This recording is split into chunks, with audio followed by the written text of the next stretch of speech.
ever-changing world. From the News Channel 5 network, this is Issues of Faith. Hello everyone, welcome to Issues of Faith. Our topic today is a tough one. It's a tough one for people to talk about. We're talking about dying, dealing with death, and dealing with those who are dying. And we have with us two people who know a lot about this topic, and we're happy to have them. I want to introduce Gene Lovelace, a live hospice chaplain. Thank you for being with us. Thank you. And Keith King, Community Outreach Coordinator with Alive Hospice. Keith, thank you for being with us. Thank you for having me. There's a conference coming up in which the entire community is invited, and I want to talk about that in a moment. But first, Gene, I want to ask you, just what is the job description? As a chaplain, you are around something that makes so many people uncomfortable. Mm-hmm. What is the biggest misconception people have about your job, and just what do you do on a regular basis? I guess the biggest misconception would be that that death is a bad thing. I think if in our culture, especially in the United States, we've done a very poor job of understanding death as just a very normal, natural part of living. And if we can ever learn to embrace death as a normal part of our journey, then we can move on with living. That's a great message, because I think all of us are scared of death. Sure. And so naturally something you're scared of is looked at as a bad thing. Mm-hmm. How has being around death on a regular basis and dealing with the families of those going through it and the people going through it, how has it affected your faith? It's in a tremendous way. I was a congregational minister for about 20 years. I did residency and internships in 2 medical centers in the South, but I never dealt with death 4 or 5 times a day. When I go and I visit a patient, and they literally wake up every morning saying, I got another one, and that's their reality. That really is the message they teach me, that every day, every hour, every breath is a gift. So celebrate this day. They also, we encourage them to live a life closure script. And I think probably it would be a life living script. But it is forgiveness, gratitude, love, and saying goodbye. And so in helping them live that script, it reminds us of what's really important in this world. And that really is our relationships with our Creator, our relationships with each other, and the larger world. And the thing you said at the top, that death is okay, mm-hmm. that's what this has taught you, and that's the big misconception that a lot of people have. I can see that if you're 95 years old, exactly. You've lived a long life, and you die like they die in the movies, some peaceful death, sure. Surrounded by loved ones. But what about if it's a young mother or father or even a child? How can there not be anger, and how does that affect your faith? There usually is anger. There's frustration. There's people who are disappointed.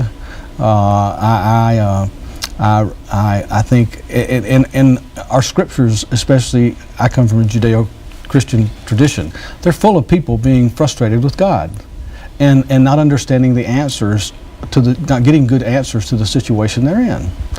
I remember one year I was helping a support group and had a lady who just said, I can't go to church, I'm so angry with God. And I said, well, what would that look like? She says, I just feel like I need to go to a sanctuary and scream at God.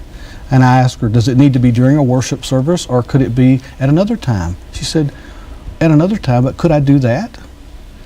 And I said, yes, you could. So I called her minister, scheduled a sanctuary, and she screamed at God because she was frustrated that her husband had been taken away right midstream in raising children and at this point of her life. And then she felt better. So I'm not there to fix this. I have some real questions myself as to why things happen, especially to our children, our pediatric patients, our young parents who have children who will be left behind. I have some real questions myself, but it doesn't take away from my faith that God is with us even in the midst of this journey if we don't live to the ripe old age of in our 90s. And your faith, are you certain, or is it your faith? What happens after we die? I mean, you are there at this moment. Sure. Do you have any insight? I mean, is there heaven, hell, whatever? I mean, what insight do you have? It's been an amazing thing, Ben. All of college, seminary, training in hospitals didn't really talk a lot about what happens beyond our last breath and the beat of our last heart. But I have let my patients be my teachers, and they have taught me, and I would say almost every patient I visit has something happen. They hear something, feel something, know something, get in a dream, something that gives them great comfort. I would say in the 18 years I've been at Alive Hospice, I can count on one hand people who died who were afraid. And usually they were not afraid because something happened, something transcend beyond this world spiritually that gave them a sense of not being afraid, and gave them peace, and even gave them meaning and purpose as they walked toward this place called death. And my role at the bed, I sort of call myself, I'm a travel agent who's never made the journey. And when I go in and meet my new patients, I say, I never made this journey, but I will tell you what others tell me about it. And the big message to you is pay attention. Pay attention to with great senses what you see, what you hear, what you feel, what is intuitively around you, and pay attention. If it makes you afraid, tell it to go away. If it doesn't, pay attention to it. That's really going to be the focus of the conference that I'm going to be doing after near-death awareness, and how not only it has impacted the patient's life, but how it impacts all of our lives.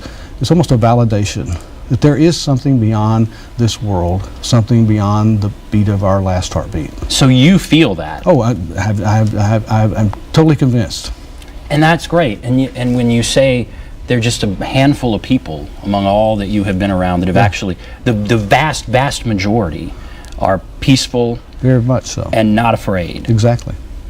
Fascinating. And so this is something the community doesn't talk about a lot, death.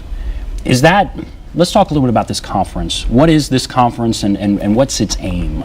This is our fourth year actually doing the conference. Goes by the name of the Faith Leaders Conference. This year's title is Compassionate Reminders, with the aim of really helping our faith leaders and then other people in the various congregations around town, whether it be a parish nurse or a deacon or a doctor who's in the congregation that people call on to ask questions, really giving people tips and pointers, reminders, things to look for, letting them know also that Alive Hospice is a friend, letting them know that we're here just in case they have questions, and really just helping answer questions that we know a lot of people do have, but like you said, this is something we don't talk about, the death aspect of living, because death is very much a part of life. So yeah. And pastors, naturally you would think faith leaders would go, but this isn't just for pastors, right? No, the first year we did it, we put it together, I said, we're going to get all the pastors in town to come. And we had a pretty good response, but what we found is that we had some associate ministers come, we had some parish nurses come, and then we just had people in the community that said, this is something that I'm interested in. And so really moving forward, just looking and saying, hey, pastors, we'd still love for you to come. Imams, rabbis, Sufis, we'd love for you to come, but hey, if you're in the community and you're saying, I've got a neighbor who's sick, there's someone in my class at church who's not doing well, or her husband's not doing well, or I go to the grocery store every Sunday and there's a clerk there who tells me about her mother's problems, I want to be able to help. And I'm fascinated by the topics.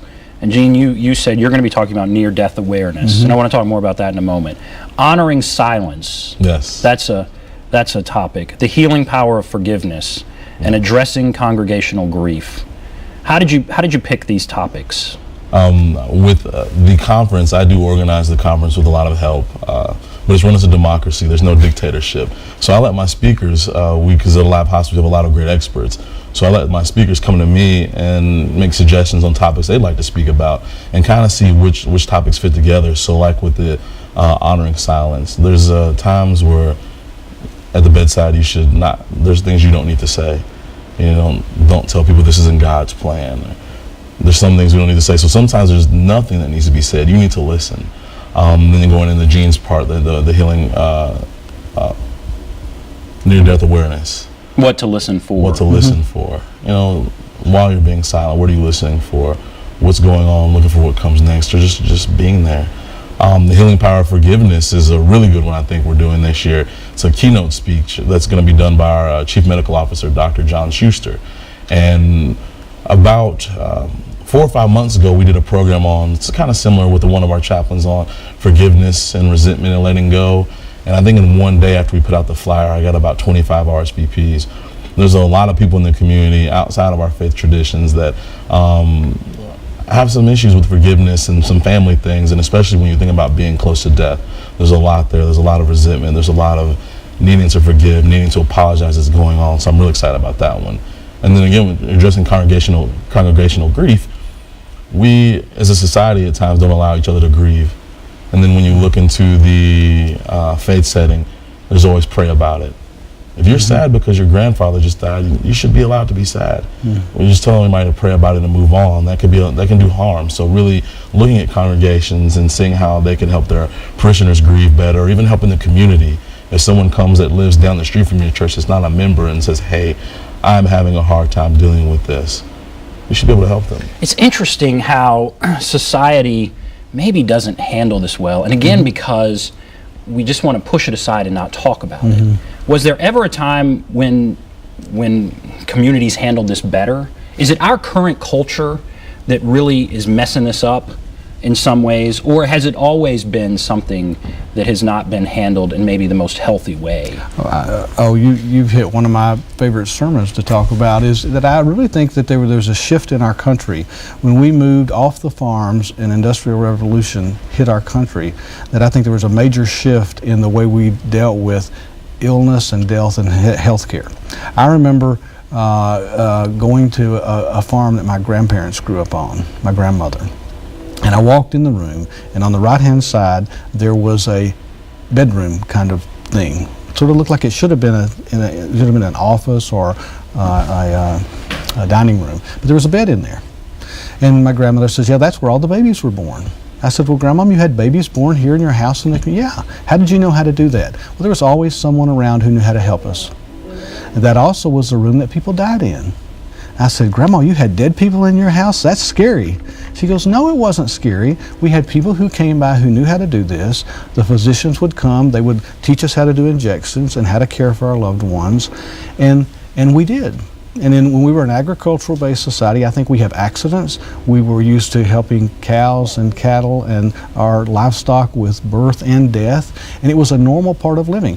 Farmers would plant and fertilize and water. And that's all they could do. They knew that the rest of it was in hands bigger than theirs. Once we moved from that into an industrial-based society, where do we put birth? In a sterile environment of a hospital. Where do we put death? Behind the pulled curtain of the critical care room, and push families away. And so I think the hospice movement has been not a discovery, but a reclaiming of the original ways that families cared for people at the end of life. We're just reclaiming our roots and caring for people at home. Our families know how to do this. We have no magic wand we go in with. We're just professional reminders to teach them to do what they do, to tell them they're doing a good job, and to unfold a map before them that says, this is what we think will happen with Dad today, here's what we think will happen tomorrow, and here's what will happen a week from now, and here's how we're going to help you care for him and love him up until he breathes his last breath. So I think we're really claiming our history. Fascinating. All right, we're going to take a break. Then we'll come back, continue this discussion. We'll take a break and be back right after this.